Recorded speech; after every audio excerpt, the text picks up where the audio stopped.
como estamos tendo agora. Muito obrigado. Agradecendo a participação do doutor Edson de Rezende, da CONAMP, eu chamo à tribuna o doutor Felipe Sarquis Franco do Vale, do PPS.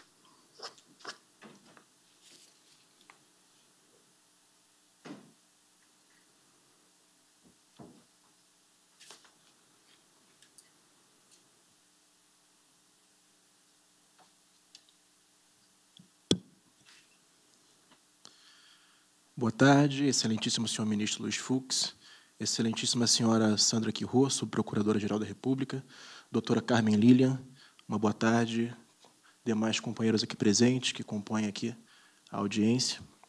Em primeiro lugar, eu gostaria de agradecer a Vossa Excelência pela convocação dessa audiência, principalmente sobre um tema tão importante que é o financiamento público de campanha, né? Especialmente num momento como hoje, que nós vivemos aí calorosas manifestações, principalmente em decorrência da ilegitimidade, né, da crise da representatividade, né? Então, ou seja, o eleitor hoje ele não se vê mais representado, né, por quem hoje compõe o nosso sistema representativo. Pelo fato de a gente estar aqui diante de uma audiência pública, nós precisaremos passar ao lado de um argumento importante, que seria o enfrentamento jurídico da questão, né? No entanto, vou me concentrar aqui em dois pontos que eu considero de maior relevância, né? Visto que a questão central sobre o financiamento público de campanha por pessoas jurídicas, a questão central ela já foi muito bem delineada na inicial pela OAB, né, o fez com muito maestria. E o doutor também, Geraldo Tadeu, na última audiência, ele expôs dados muito claros, objetivos, e que puderam elucidar muito bem a questão, né? Fato é que hoje nós vivemos uma crise de representatividade, né? Instado a se manifestar sobre o tema, nem o Senado Federal ele discordou dessa questão. Ou seja, claros são os impactos negativos que têm trazido as campanhas financiadas por pessoas jurídicas de direito privado, né? Portanto, os pontos que nos parecem mais controvertidos na questão são dois, né?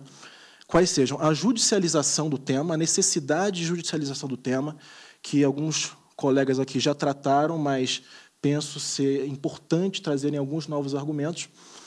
E a segunda questão, que é uma questão talvez a de maior polêmica, que é a inviabilização do financiamento por partidos pequenos em decorrência do financiamento exclusivamente público, né? Talvez esse seja o tema mais polêmico, acerca do qual a grande maioria dos expositores trazem mais dúvidas que certezas, né?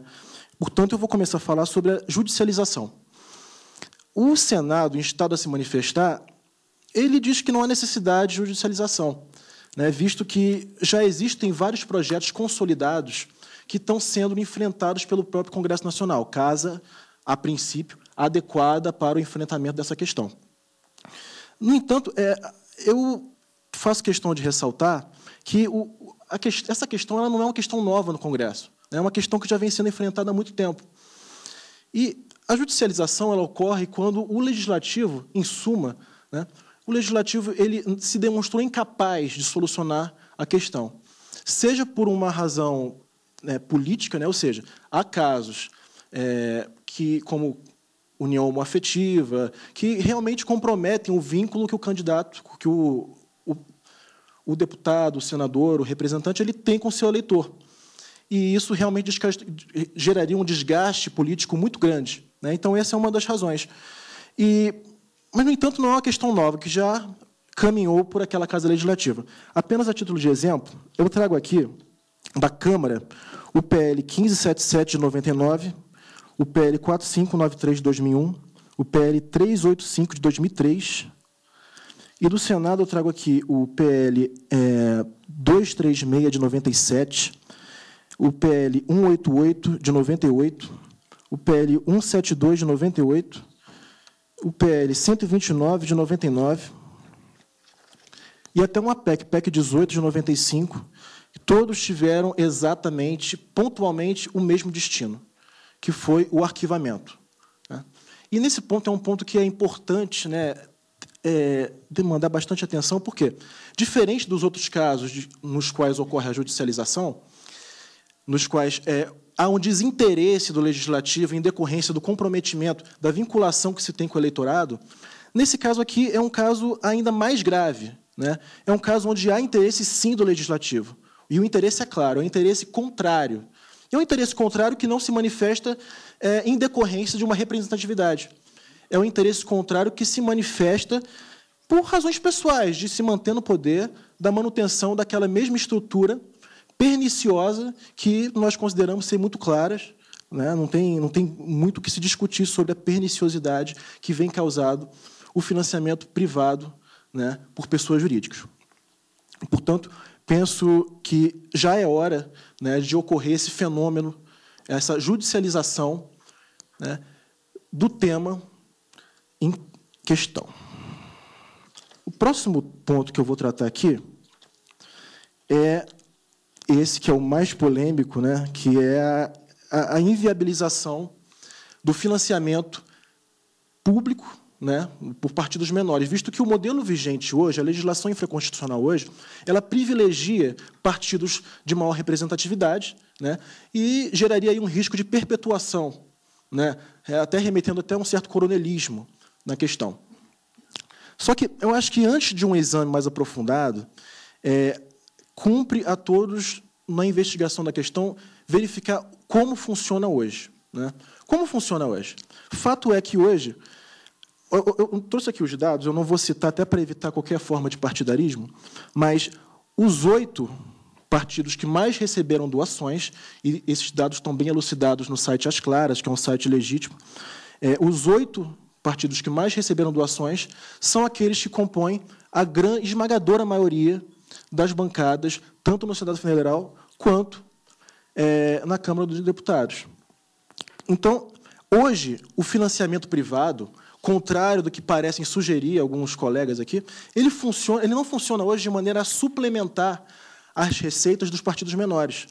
Muito pelo contrário, ele funciona fortalecendo a receita de partidos maiores, causando aí uma falta de competitividade muito maior, um desequilíbrio na competitividade muito maior, né? E esse é um ponto que demanda uma investigação aprofundada. É lógico. Qual seria o mundo ideal? O mundo ideal seria que o legislativo, né, tutelasse, né, trabalhasse na questão de modo a estabelecer uma legislação que permitiria igualdade, né, igualdade de recursos públicos em uma campanha exclusivamente pública, né? E esse não é um problema só do Brasil. Não existe nenhuma democracia hoje no mundo que tenha o financiamento 100% público, justamente em razão desse que é o maior problema, não só enfrentado pelo Brasil, mas por vários países do mundo. No direito comparado, isso fica muito claro também.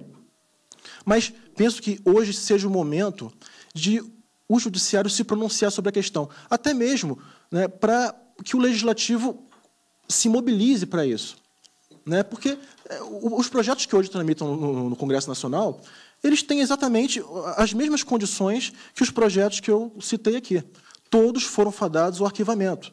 Caminho inexorável, né, visto que há um interesse contrário das casas legislativas pela não aprovação, porque é isso que os faz permanecerem ali dentro. E isso fica muito claro. E esses são os pontos que o Partido Popular Socialista pretendia colocar. Eu agradeço pela atenção e uma boa tarde. Agradecendo a participação do doutor Felipe Sarquis, do Partido Popular Socialista.